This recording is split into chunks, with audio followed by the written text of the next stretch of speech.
परमपिता परमेश्वर, हम आपका हृदय से धन्यवाद करते हैं क्योंकि आप धन्यवाद की योग्य हैं और आदर और महिमा केवल आपका। यदि आप हमें अपने आप को प्रकट न करें, यदि आपका पवित्र आत्मा हमें आपके वचनों को ना समझे, तो हम कभी भी इन्हें समझ नहीं सकते।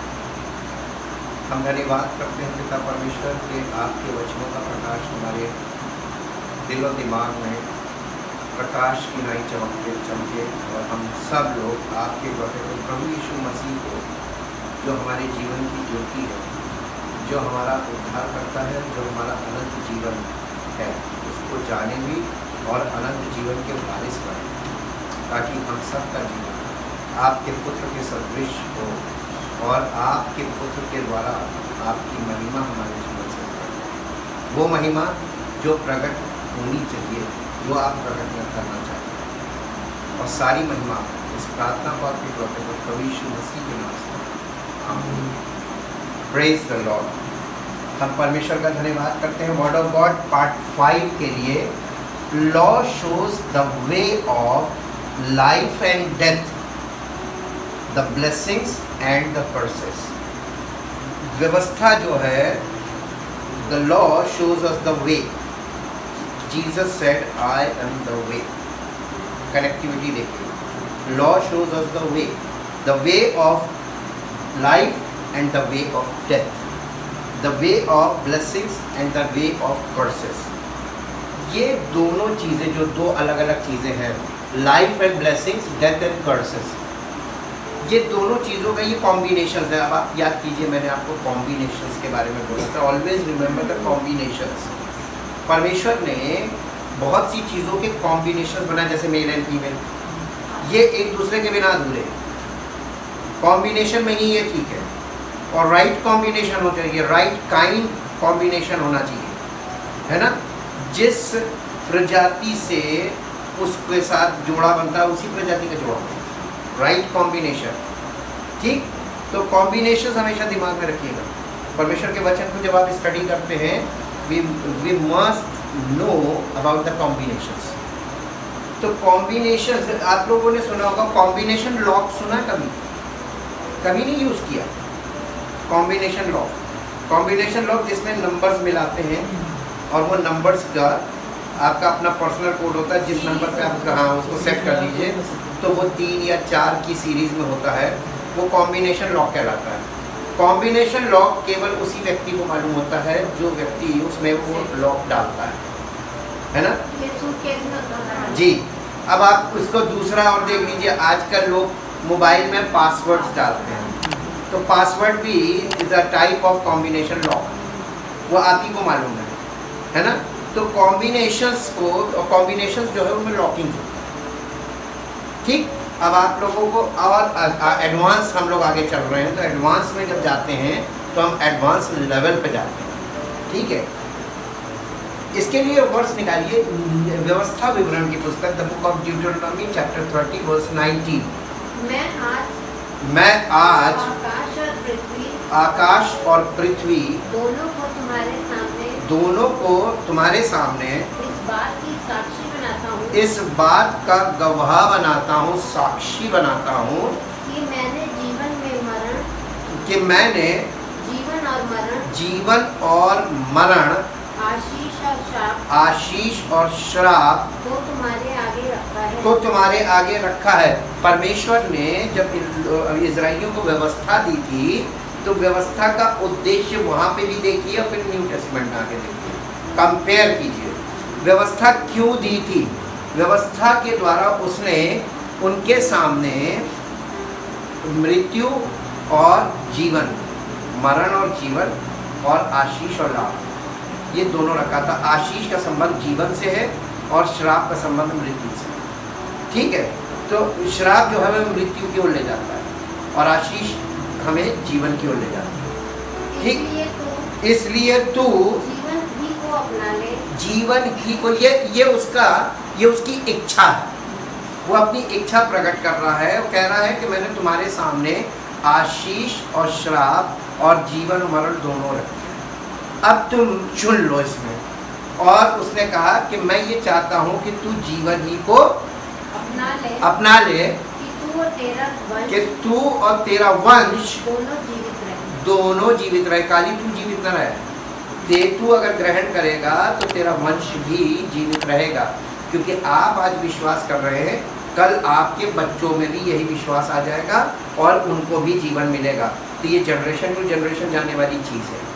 ठीक, अब देखिए यहाँ से परमेश्वर क्वेश्चन नंबर 1 आप लोगों को रेज करना चाहिए था, लेकिन हम रेज करते हैं। परमेश्वर ने मनुष्य के आगे उसकी इच्छा को कभी नहीं छुआ। आपने ये देखा, जब उसने व्यवस्था भी दी तो उसने उसकी मर्जी पे ही छोड़ा, सामने रख दिया, अब चुनाव तुम्हारा है। तो परमेश्वर मनुष्य को चुनने की शक्ति क्यों दे रहा है कि चुनाव हमको करना, हमें चुनना है, चाहे हम जीवन को चुने, चाहे हम मृत्यु को चुने, चाहे हम आशीष को चुने, चाहे हम श्राप को चुने, चुनाव हमारा। आज आपका जो जीवन है वह आपका चुनाव है, उसके कारण आप जहाँ भी खड़े हैं, because of your decisions, because of your choices he decision बनती है। आप जो चूज करते हैं वही आपका डिसीजन होता है। ठीक, अब आप ये बताइए परमेश्वर उन्हें चुनने की लिए क्यों फ्रीडम दे रहा है कि चुनाव तुम करो। परमेश्वर ने कभी किसी के साथ जबरदस्ती नहीं की और ना कभी करेगा। इसलिए लोग परमेश्वर को हल्के में लेते हैं, क्योंकि परमेश्वर ने हर चीज़ का एक साइकिल बनाया। अगर आप डेथ के साइकिल में चल रहे हैं तो आप कर्स के साइकिल में चल रहे हैं तो आप डेथ में जाएंगे, इटर्नल डेथ। और अगर आप ब्लेसिंग्स के साइकिल में तो आप इटर्नल लाइफ में जाएंगे। हाँ, उसने साइकिल्स बना के देखी। आपको ये चुनना है कि आप किस साइकिल में जाना चाहिए। अब ये बताइए कि परमेश्वर ने, फिर से क्वेश्चन, परमेश्वर ने उनके आगे चुनाव क्यों रखा? क्योंकि परमेश्वर ने परमेश्वर ने मनुष्य को एक चीज बनाते समय ही उसको दे दिया था, फ्री विल, स्वतंत्र इच्छा का मनुष्य बनाया। और जब हमको उसने एकदम स्वतंत्र इच्छा पे बनाया तो परमेश्वर कभी भी हमसे दबाव से कुछ नहीं करा सकता। अब लोग क्वेश्चन करते हैं, देखिए अब इस पे रेस करते हैं क्वेश्चन, आर्ग्यूमेंट्स में आइए। लोग कहते हैं परमेश्वर चाहेगा तो इसका दिल बदल जाएगा। नहीं बदलेगा, जब तक वो व्यक्ति नहीं चाहेगा परमेश्वर उसका दिल नहीं बदल सकता। परमेश्वर उसको ब्रेक लाइन में डाल देगा, जाके उसकी जिंदगी फंस जाएगी, लेकिन परमेश्वर उसका दिल नहीं बदलेगा। नहीं, परमेश्वर कभी किसी का माइंड चेंज नहीं कर सकता।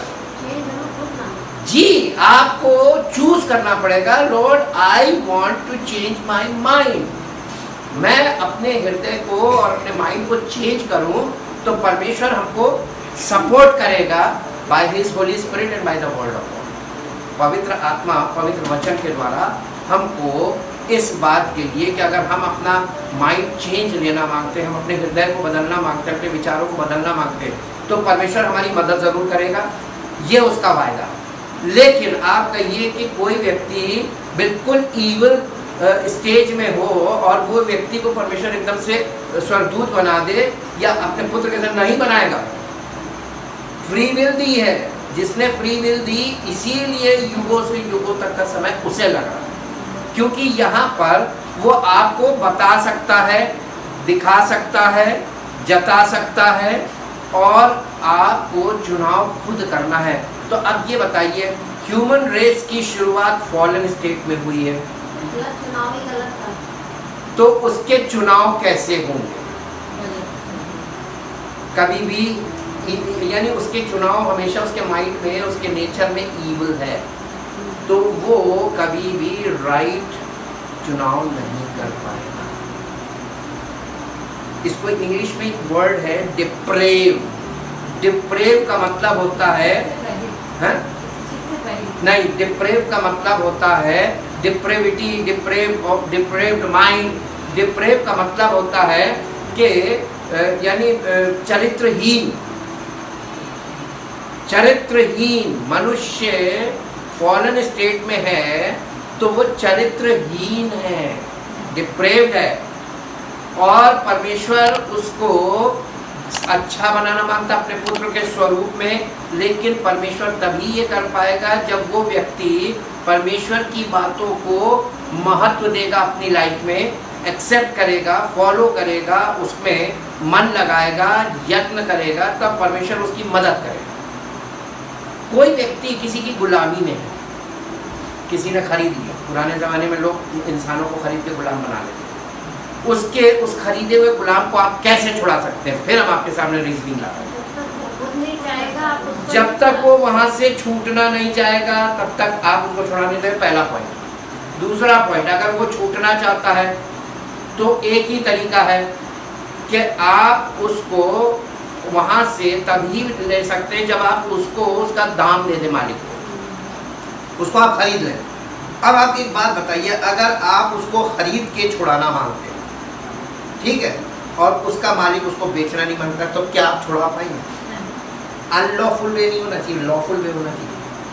प्रभु यीशु मसीह के द्वारा परमेश्वर ने समस्त मानव जाति के लिए जो दाम चुकाना था वो चुका दिया, लेकिन अब उसने हमारे आगे ऑफर रखा है, जो कोई छूटना चाहे दाम दिया जाएगा। अगर तुम छूटना चाहते हो तो तुम मेरे पुत्र के इस कार्य पर, इस बलिदान पर विश्वास करो, तो तुमको पहली स्टेज मिलेगी, और वो है कि परमेश्वर उसके पापों को नहीं बल्कि उसके उस बलिदान के द्वारा, पुत्र के बलिदान के द्वारा उसके पापों को क्षमा कर देगा उस दिन तक के, और फॉरगिवनेस बोलते हैं, उसके साथ साथ उसको पवित्र आत्मा दे देगा कि अब इसके बाद से मैं तुमसे हिसाब करूँगा कि तुम पवित्र आत्मा के अनुसार जीवन बिता रहे थे या फिर तुम वापस फिजिकल लाइफ में, तो वहाँ से जाकर फिर दुख सकते।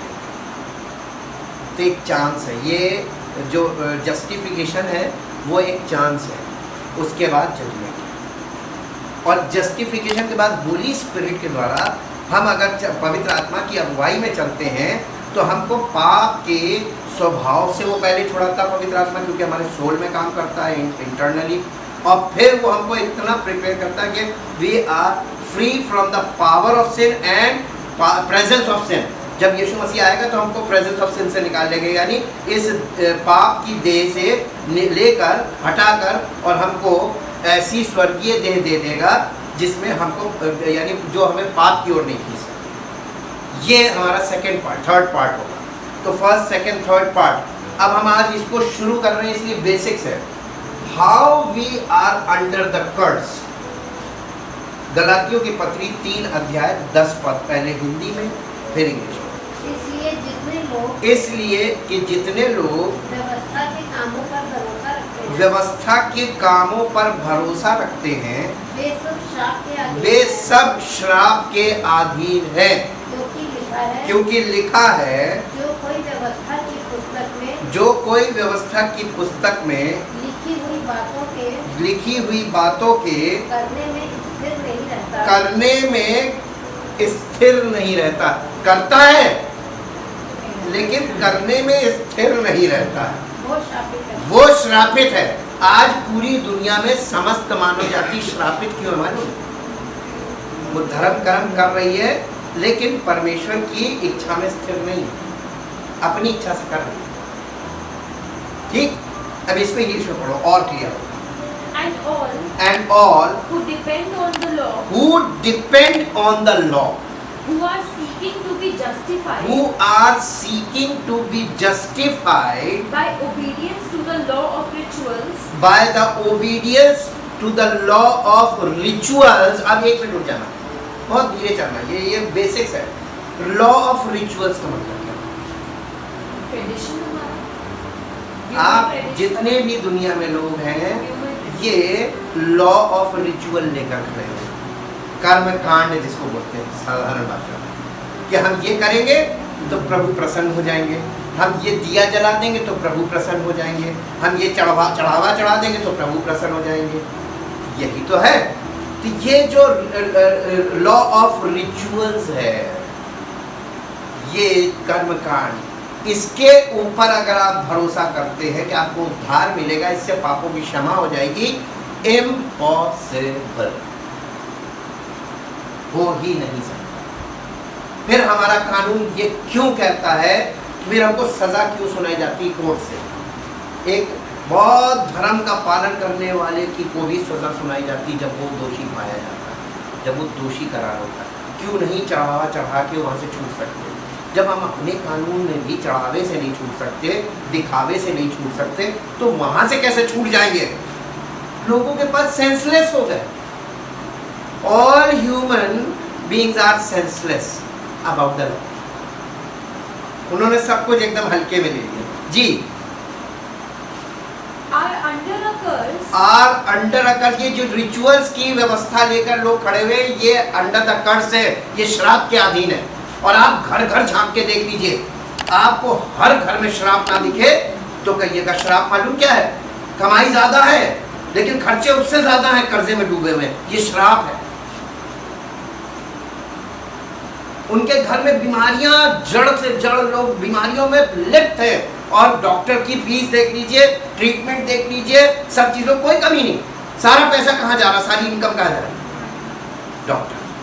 सारी इनकम कहाँ जा रही है? कोर्ट में मुकदमे लड़ रहे हैं। सारी इनकम कहाँ जा रही है? लड़ाई झगड़ों में इधर उधर जब झगड़े कर रहे हैं उसमें इनकम निकल जा रही।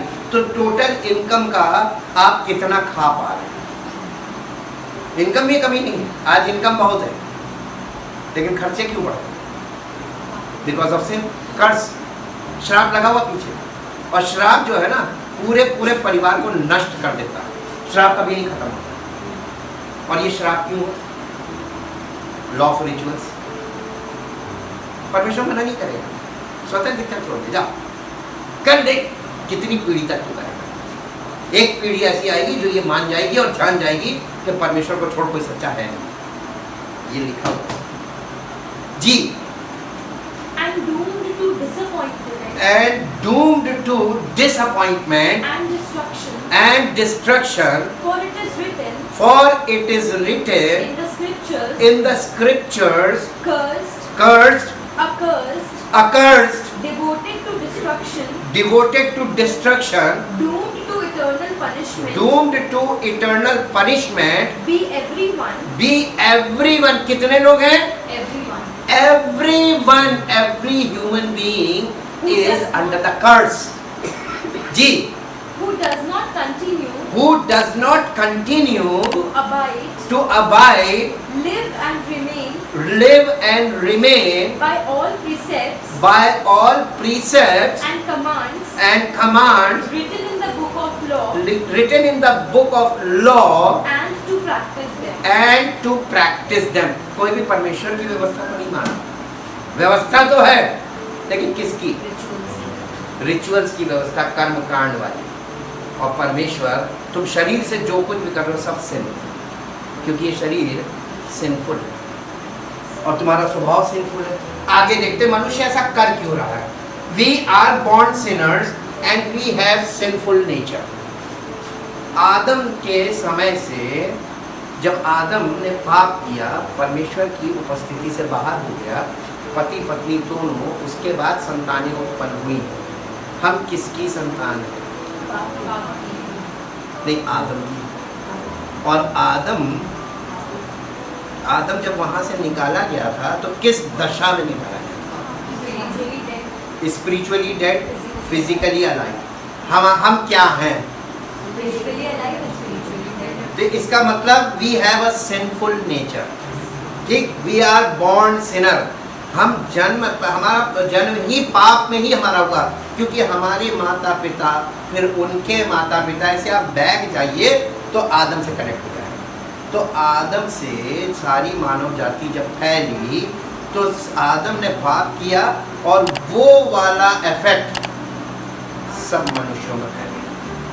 मेरे साथ एक पद पढ़िए जो आपको मिलेगा, रोमियो के पत्री 5 अध्याय उसका 12 पद। इसलिए जैसा एक मनुष्य के द्वारा पाप जगत में आया। किसके द्वारा आया? एक मनुष्य के द्वारा। वो कौन है? आदम जी। और पाप के द्वारा मृत्यु आई। एक मनुष्य के द्वारा पाप जगत में आया, पाप के द्वारा मृत्यु आई, और इस रीति से मृत्यु सब मनुष्यों में फैल गई। अब ये बताइए, मृत्यु कितने लोगों में फैली? कौन सी जाति ऐसी है जो धरती पे जो जिसमें मृत्यु नहीं? तो we are common in sin, common in the nature of sin, common in death. सबके यहाँ डेथ जी। क्योंकि सबने पाप किया। क्योंकि परमेश्वर के वचन कह रहा है क्योंकि सबने पाप किया है, सब पापी हैं। English, therefore as sin came into the world as sin came into the world through one man, through one man and death and death as the result of sin, as the result of sin, so death spread. death is the result of sin. अब देखिए यहाँ पे क्या लिखा हुआ है, परमेश्वर ने हमारे आगे डेथ और लाइफ रखा है, ठीक।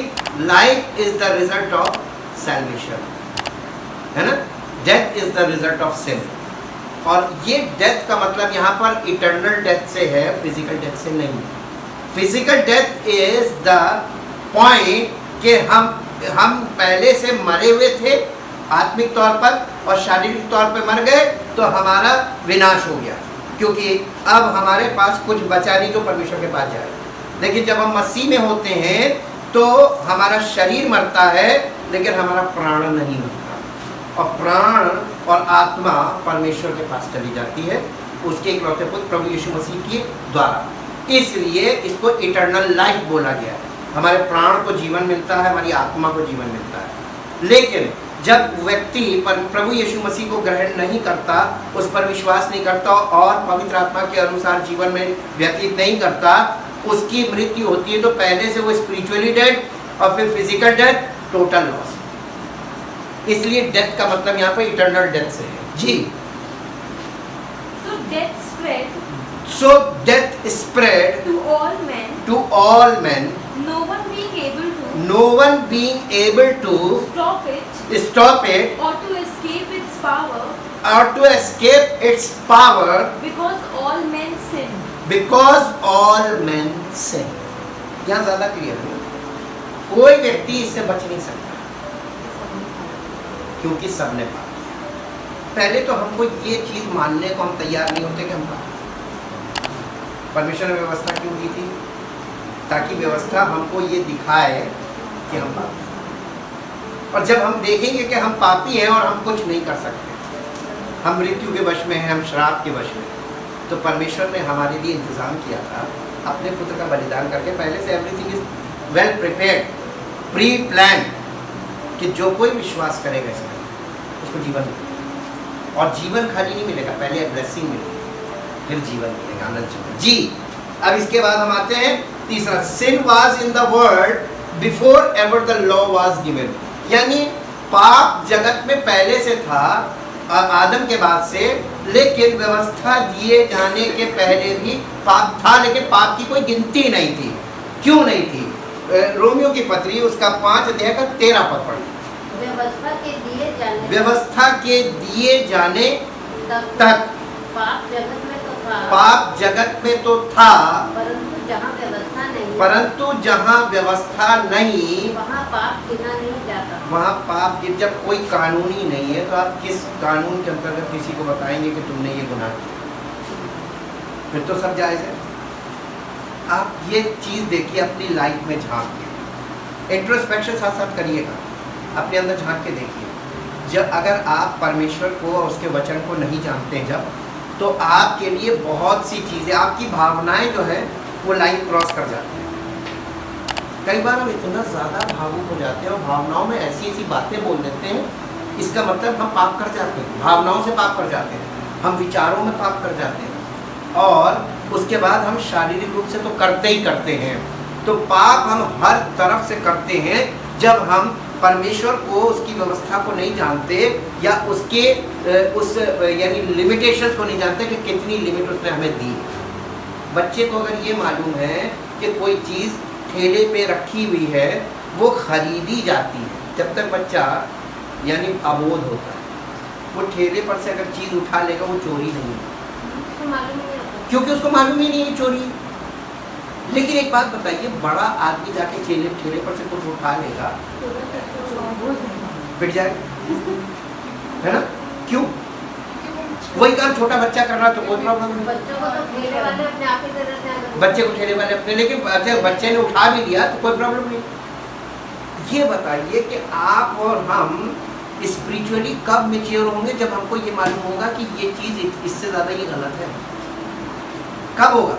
भावनाओं में तो हम इतना ज़्यादा भावनाएं हैं, वो भावनाओं की तो कोई लिमिट ही नहीं है। भावनाओं में तो हम सब कुछ कर डालते हैं, लेकिन जब सेंस आती है, अरे ये इंग्लिश में पढ़ना बेटा। To be sure, हाँ? to be sure, To be sure, sin was into the world sin was into the world before ever the law was before ever the law was given, but sin is not charged but sin is not charged to men's account to men's account where there is no law where there is no law. to transgress. जब आपके पास कानून ही नहीं है तो आपका जो जज है वो न्याय किस आधार पर करेगा? अब बताइए, लेजिस्लेटिव का काम क्या है? कानून बनाना। मेंबर्स ऑफ द पार्लियामेंट क्या करते हैं? कानून बनाते हैं। विधायिका इसीलिए तो बोला क्या, वहाँ पे कानून बनता है, और कानून बन के जब अदालत में जाता है, उसी के आधार पे अदालत फैसला करती है। अदालत अपने मन से कोई काम नहीं कर सकती, कानून से करती है, और कानून बनता वहाँ पे। तो परमेश्वर ने हमें 10 कमांडमेंट्स इसलिए दिए थे ताकि हमारे अंदर ये, हमारे मॉरल कैरेक्टर में ये आउटलाइन हो कि क्या चीज़ कितनी गलत है और क्या चीज़ टोटल गलत है, और क्या चीज़ हमारी लिमिट्स कितनी है। ये इसको कहते हैं मॉरल कैरेक्टर, नैतिक चरित्र। लोगों के पास चरित्र तो है, लेकिन नैतिकता कहाँ गई? डिप्रेविटी इसी को बोला, डिप्रेविटी ऑफ माइंड, चरित्रहीन हो गया मनुष्य। ये चीज अब क्लियर हो गई। तो अब इससे ये पता चला कि परमेश्वर ने जब तक, यानी मूसा, वहां उधर आदम से लेके और मूसा तक लॉ नहीं, तो उस समय के लोगों का न्याय कैसे किया या न्याय कैसे करेगा? वो परमेश्वर कर लेगा, वो कर लेगा। जिसको व्यवस्था दी गई उसका व्यवस्था के अनुसार, और जिन्हें व्यवस्था नहीं दी गई है उनका बिना व्यवस्था के अनुसार। लेकिन बिना व्यवस्था में खतरनाक है, बिना व्यवस्था के खतरनाक है, ये हमेशा याद रखिएगा जी। अब हम आते हैं अगले पॉइंट पे, the purpose of the law. Law का क्यों दिया गया? रोमियो की पत्री 7 अध्याय 7 से 14 पढ़ना। तो हम क्या कहें? तो हम क्या कहें? क्या व्यवस्था पाप है? क्या व्यवस्था पाप है? कदापि नहीं। वरन बिना व्यवस्था के मैं पाप को नहीं पहचानता था। व्यवस्था यदि न कहती कि लालच मत कर तो मैं लालच को न जानता। तो व्यवस्था ने हमको बताया लालच। हम लोग छोटे बच्चों को कैसे बताते हैं?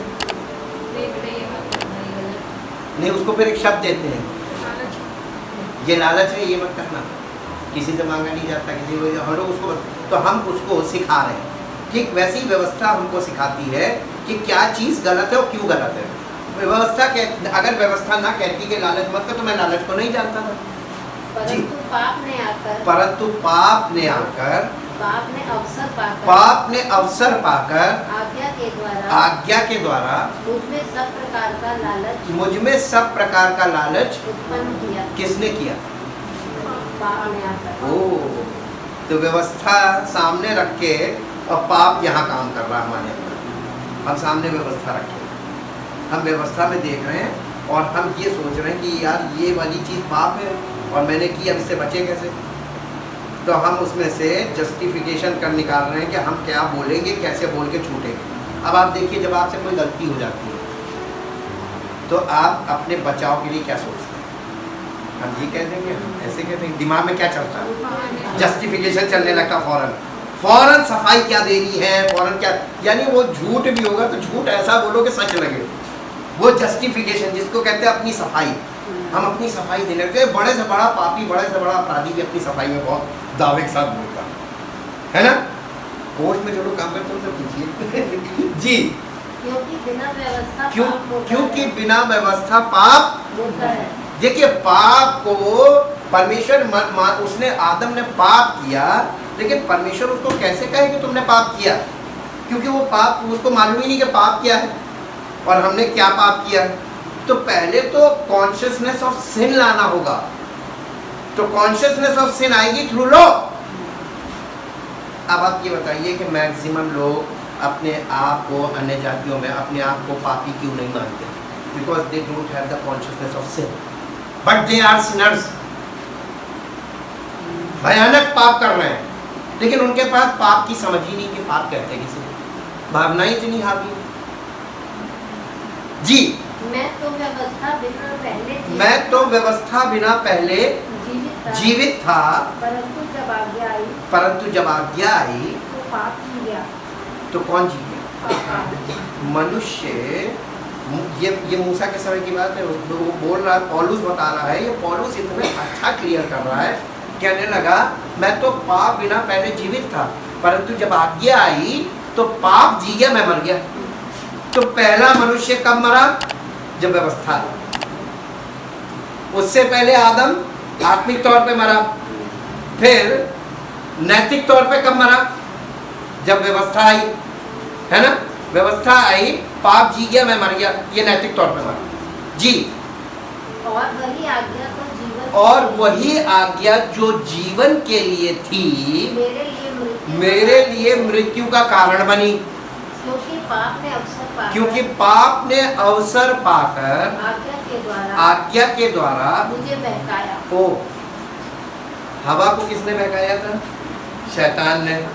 वहां तो बड़ा अच्छा मौका मिल जाता, शैतान हमें बहका देता है। अब आज्ञा आई तो किसने बहकाया? तो हम और आपको किसने बहकाया? इसका मतलब पाप हमारे अंदर व्यक्ति के रूप में बैठा हुआ है ना? माई ओल्ड सेल्फ, जो हमारा पुराना मनुष्यत्व है, हमारा सोल, वो पापी है और वो बैठा हुआ अंदर, और वो कहता परमेश्वर की व्यवस्था, अब ये इसमें मन लगाएगा, ये छूट जाएगा, तो वो और शरीर की अभिलाषाएं, अरे मैं ये नहीं कर पाऊंगा, मैं ये नहीं कर पाऊंगा, वो तुरंत उसमें से बाइकआउट होता है। जी, और उसी के द्वारा मुझे मार भी डाला। मुझे मार, यानी व्यवस्था के द्वारा मुझे बहकाया और व्यवस्था के द्वारा मुझे मार भी डाला। जी, इसलिए व्यवस्था पवित्र है, इसलिए व्यवस्था पवित्र है, और आज्ञा भी ठीक और अच्छी है। आज्ञा भी ठीक और अच्छी है। तो क्या वह जो अच्छी थी, तो क्या हुआ? जो अच्छी थी मेरे लिए मृत्यु ठहरी, मेरे लिए मृत्यु ठहरी, कदापि नहीं, कदापि नहीं। यह मिस इंटरप्रिटेशन था अब तक। जी, परंतु पाप उस अच्छी वस्तु के द्वारा, पाप उस अच्छी वस्तु के द्वारा, व्यवस्था एक बहुत अच्छी चीज है, पाप उस अच्छी वस्तु के द्वारा मेरे लिए मृत्यु का उत्पन्न करने वाला, मेरे लिए मृत्यु का उत्पन्न करने वाला बना, कि उसका पाप होना प्रकट, कि उसका पाप होना प्रकट हो, और आज्ञा के द्वारा, और आज्ञा के द्वारा पाप मनुष्य भी बहुत ही पाप में ठहरे। हाँ, आज्ञा के द्वारा पाप बहुत ही पाप में ठहरे। जी, आगे हम जानते हैं कि व्यवस्था तो आत्मिक है, अब पौलुस इस चीज को क्लियर कर रहा, हम जानते हैं कि व्यवस्था तो आत्मिक है, परंतु मैं शारीरिक और पाप के हाथ बिका हूं। एक शारीरिक मनुष्य को आत्मिक चीज दी गई, क्योंकि वो आत्मिक तौर पे मरा हुआ था, पाप के हाथों बिका हुआ था, यानी पाप का गुलाम था। वो इस आत्मिक चीज को उसने शारीरिक रिचुअल्स में बदला। ठीक, क्लियर हुआ यहाँ तक? अब इसके बाद आगे बढ़ रहे हैं, तो नेक्स्ट पॉइंट है, by the deeds of the law no flesh will be justified in his sight, for by the law is the knowledge of sin. यानी कोई भी व्यक्ति मूसा की व्यवस्था के द्वारा परमेश्वर के सामने निर्दोष नहीं ठहरेगा। क्यों? क्योंकि जो लॉ है, लॉ दिया काय के लिए गया था? निर्दोष ठहराने के लिए थोड़ी ना दिया गया था। वो तो हमें नॉलेज ऑफ सिन हो इसके लिए दिया गया था। रोमियो की पत्री 3 अध्याय का 20 पद, हिंदी में फिर इंग्लिश में। क्योंकि व्यवस्था के कामों से कोई प्राणी उसके सामने धर्मी नहीं ठहरेगा। परमेश्वर के सामने कोई प्राणी धर्मी नहीं ठहरेगा। आप कितना भी लॉ का पालन कर लो, यानी रिचुअल्स का, इसलिए कि व्यवस्था के द्वारा पाप की पहचान होती है। हाँ, व्यवस्था काहे के लिए दी गई थी? ताकि हम पहचाने कि हमारे अंदर पाप है। व्यवस्था में नहीं है, व्यवस्था हमको शो करती है, ये मिरर का काम करती है, आईने का काम। ताकि हम देखें कि हम पापी हैं। क्यों है पापी, कहाँ से? हम तो जन्म से पापी। English, For no one will be justified, for no one will be justified, made righteous, made, justified का मतलब है मेड राइचस, acquitted, है acquitted, acquitted and judged acceptable and judged acceptable in his sight in his sight, यानी परमेश्वर की दृष्टि में वो acceptable हो, ग्रहण योग्य हो, by observing the work by observing the works prescribed by the law. prescribed by the law. For the real function of the law For the real function of the law is to make men recognize is to make men recognize and be conscious of sin, and be conscious of sin, not mere perception, not mere perception, but an acquaintance with sin, but with acquaintance, but an acquaintance but an acquaintance with sin, with sin, which works towards which works towards repentance, repentance, faith, faith and holy character. and holy character. बताओ हिंदी में इसका मतलब क्या है? ये बहुत clear है। जो व्यवस्था थी वो 3 चीजों के लिए थी। एक तो रिपेंट करे इंसान उसके थ्रू, जी, देन फेथ उसके अंदर डेवलप हो, and he will be Holi character. उसके उसके चरित्र में पवित्रता है। ये 3 चीजों, और ये 3 चीजें पूरी कहाँ होंगी मालूम है? In Christ. तो इसका मतलब व्यवस्था हमको मसीह के लिए ये बताती है कि तुम्हें एक उद्धारकर्ता की जरूरत है। You need a senior saviour, you need a saviour, you need a saviour.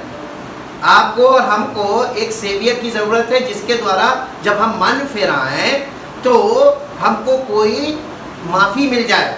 हम मन फिराएं और हम उस पर विश्वास करें तो हमको वो जीवन दे दे। इसलिए तो लॉ का काम बहुत इंपॉर्टेंट है। लॉ को हम हटा ही नहीं सकते। ओके, अब इसके बाद importance of the word of God means the old testament.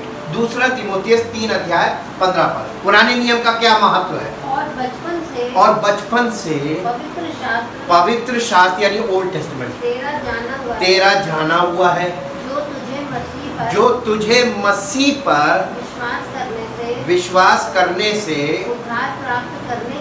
उद्धार प्राप्त करने के लिए बुद्धिमान बना कौन? सकता है। पास्टर? पवित्र शास्त्र। कौन बना सकता बुद्धिमान? पवित्र शास्त्र। पवित्र शास्त्र का मतलब ओल्ड टेस्टामेंट। और ओल्ड टेस्टामेंट का मतलब समझते हैं? आप पढ़िए, आपको कुछ नहीं समझ में आएगा। आपको चाहिए बाइबल स्टडी, और बहुत बढ़िया वाली बाइबल स्टडी, जहाँ पे ये चीज़ क्लियर हो। This is the importance. Word of God जब आएगा तो आपको स्टडी चाहिए, और स्टडी भी देखिए, हम आपको कुछ चीज़ें बताते हैं। आपको यीशु मसीह के बारे में पता चल गया, आजकल के पढ़े लिखे लोग हैं, आपको पता चल गया यीशु मसीह उद्धार करता है। वेरी गुड, पता चलना चाहिए और आपको पता करना चाहिए तो उद्धार चाहिए मैं।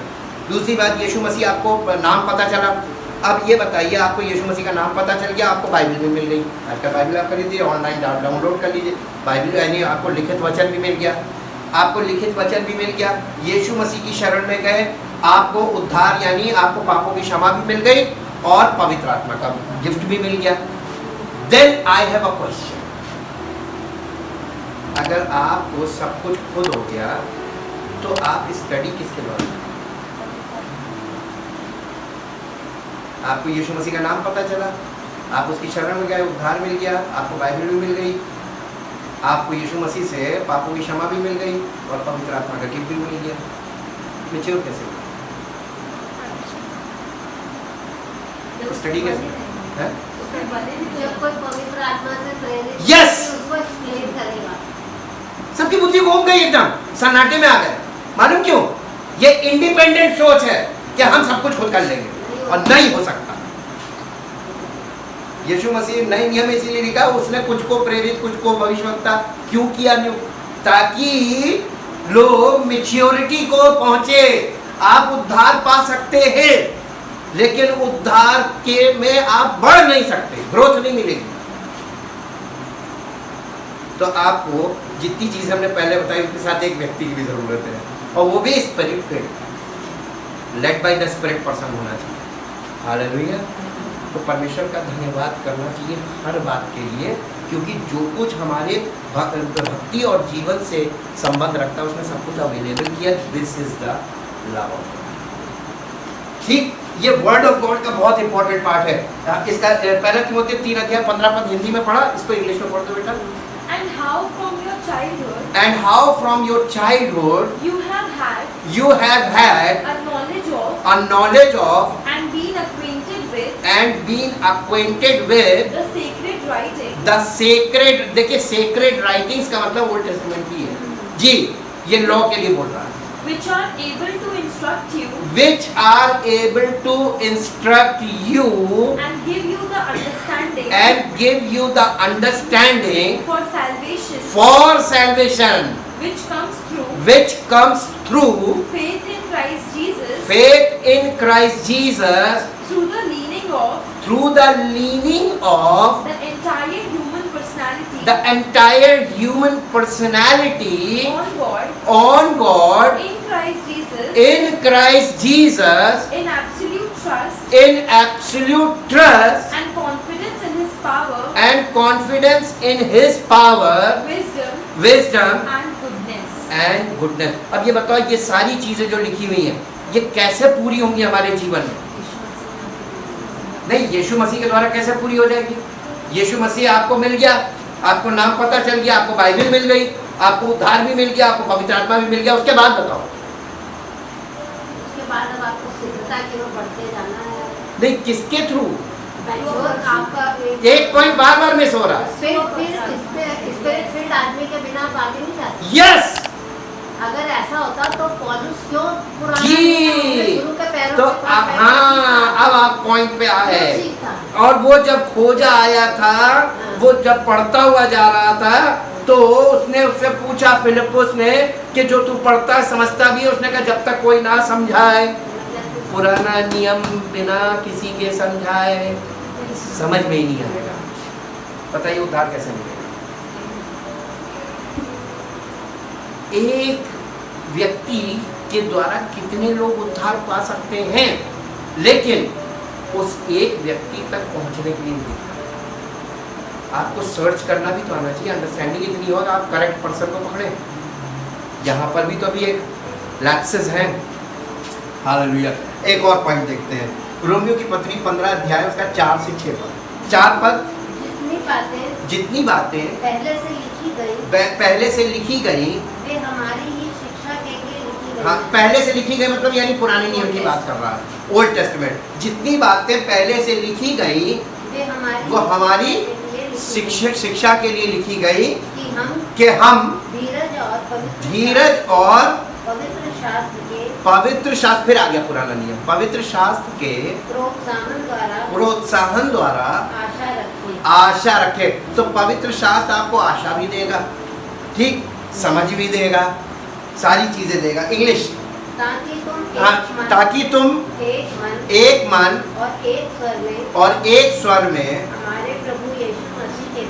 हमारे प्रभु यीशु मसीह के पिता परमेश्वर की स्तुति करो। यहाँ पे ये क्यों नहीं लिखा डायरेक्ट परमेश्वर की स्तुति करो? हमारे प्रभु यीशु मसीह के पिता क्यों? क्योंकि यहूदी लोग ये कहते थे कि हम एक परमेश्वर को मानते हैं, लेकिन वो एक परमेश्वर है कौन? प्रभु यीशु मसीह ने उस एक परमेश्वर को रिप्रेजेंट किया, और उसी के द्वारा जो पिता की महिमा करेंगे वही उस तक पहुंचेंगे। बिना यीशु मसीह का पिता तक नहीं पहुंच सकते। यीशु मसीह का होना बहुत जरूरी जी। English, For whatever was thus written in former days was written for our instruction, was written for our instruction, that by our steadfast and patient endurance and the encouragement drawn from the scriptures we might hold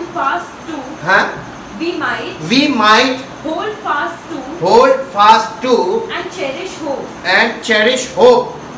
Now may the God who gives the power of patient endurance, steadfastness, and and who supplies encouragement who supplies encouragement, grant you to live grant you to live in such mutual harmony, in such mutual harmony, huh, and such full sympathy and such full sympathy with one another, in accord with Christ Jesus, that together you may unanimously with united hearts and one voice praise and glorify the God and Father of our Lord Jesus Christ the Messiah. the Messiah. बहुत ध्यान दीजिएगा, एक एक शब्द important है, इसमें जरा सा भी आपने इधर उधर किया उसकी मीनिंग पलट जाएगी। अब इसके बाद एक और पद देखेंगे, पहला कुरिन्थियों 10 अध्याय 6 पद और उसके बाद 11 पद।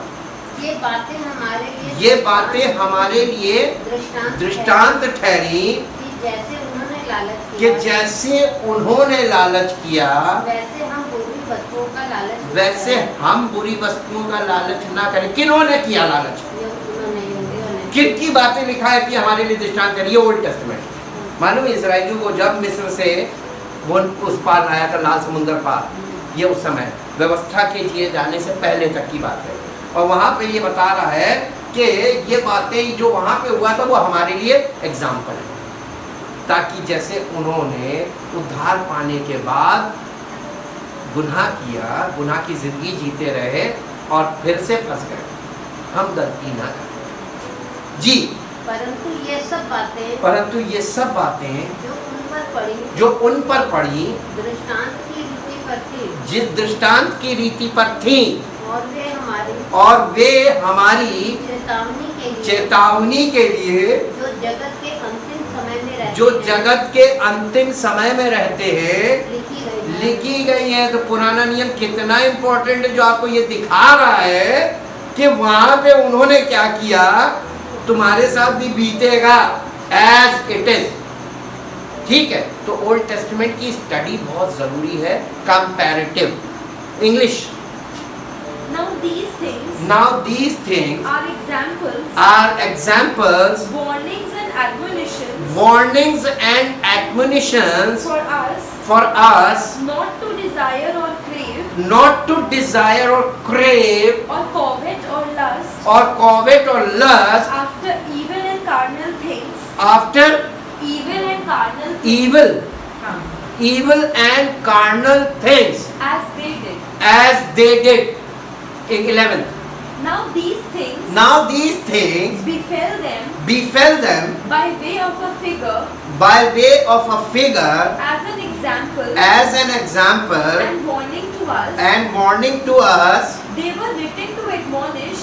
were written to admonish and fit us for right action by good instruction, we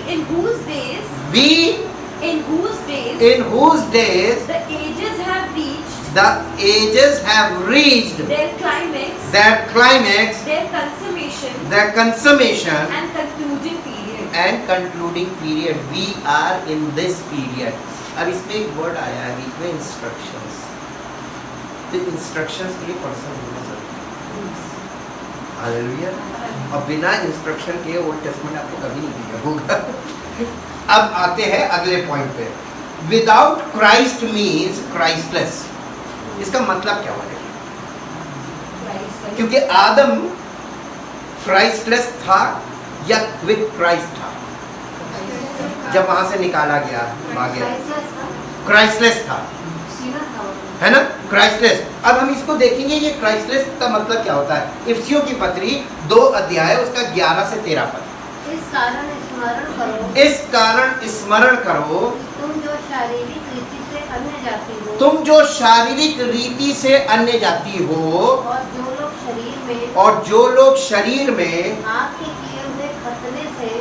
के किए हुए खतने से खतना वाले कहलाते हैं, वे तुमको खतना रहित कहते हैं। तुम लोग उस समय मसीह से अलग और इज़राइल की प्रजा के पद से अलग किए इज़राइल की प्रजा के पद से अलग किए हुए और प्रतिज्ञा की वाचाओं के भागी न थे और प्रतिज्ञा की वाचाओं के भागी ना थे और आशा ही और जगत और जगत में ईश्वर रहित है। यहाँ पे थे लिखा है, लेकिन हम तो कहेंगे अभी भी है, ईश्वर रहित है अभी भी जी। पर अब मसीह यीशु में, लेकिन अब आपके लिए गुड न्यूज है, अब मसीह यीशु में तुम जो पहले दूर थे मसीह के लहू के द्वारा निकट हो गए हो जी। अब मसीह के लहू के द्वारा आप निकट आ गए। तेरा पद हो गया ना English. Therefore remember that at one time you were Gentiles, heathens in the flesh, called uncircumcision by those who called themselves circumcision itself a mere mark in the flesh made by human hands. Remember that you were at that time separated living apart from Christ, Christless का मतलब living apart from Christ। हाँ, कहाँ गया?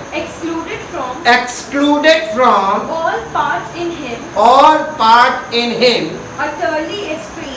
utterly estranged and outlawed from the rights of Israel as a nation and strangers with no share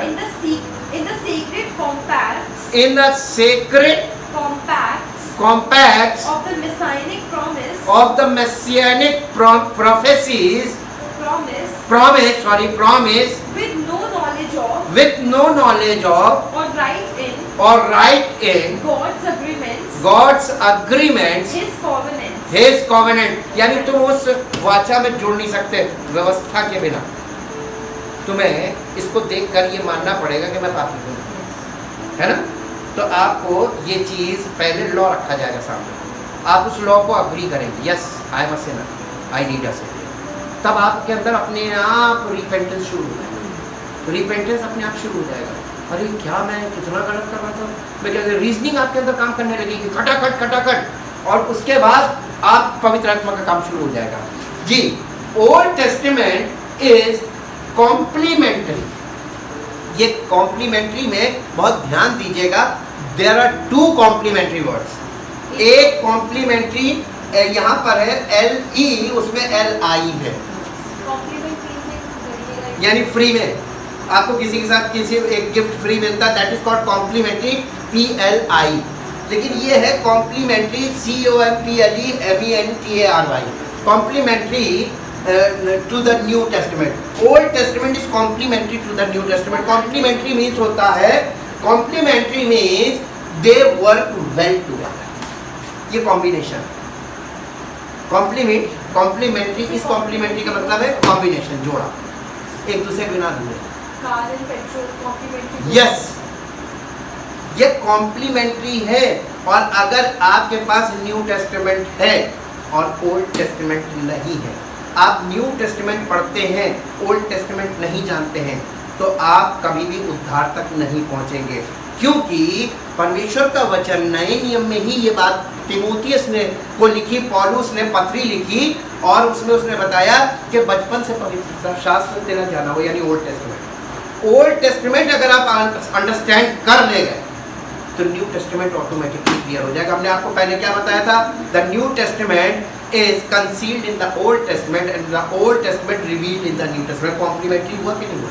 एक दूसरे के पूरक, एक दूसरे के पूरक, इनके बिना कंप्लीट नहीं होता। जैसे हस्बैंड वाइफ भी एक दूसरे के पूरक है। आप चाहें तो वो आपस में अखाड़ा खोल के रह सकते हैं, और चाहें तो बहुत बढ़िया गवर्नमेंट बना सकते हैं, है ना? एक प्रधान बन जाए, दूसरा होम मिनिस्टर बन जाए, तो सत्ता चलेगी। और दोनों अगर अखाड़ा खोल के खड़े गए नंबर 1 की सीट के लिए कि हम प्रधान बनेंगे, तो उस घर में अखाड़ा ही खोलेगा। हालेलुया। ये हमने आपकी समझ के लिए बोला। पवित्र शास्त्र भी इसी प्रकार से law and gospel, law and gospel ये कॉम्प्लीमेंट्री है। लॉ हमको गॉस्पल की ओर भेजता है और गॉस्पल, आप डायरेक्ट गॉस्पल में जाएंगे आपको कुछ नहीं समझ में आएगा।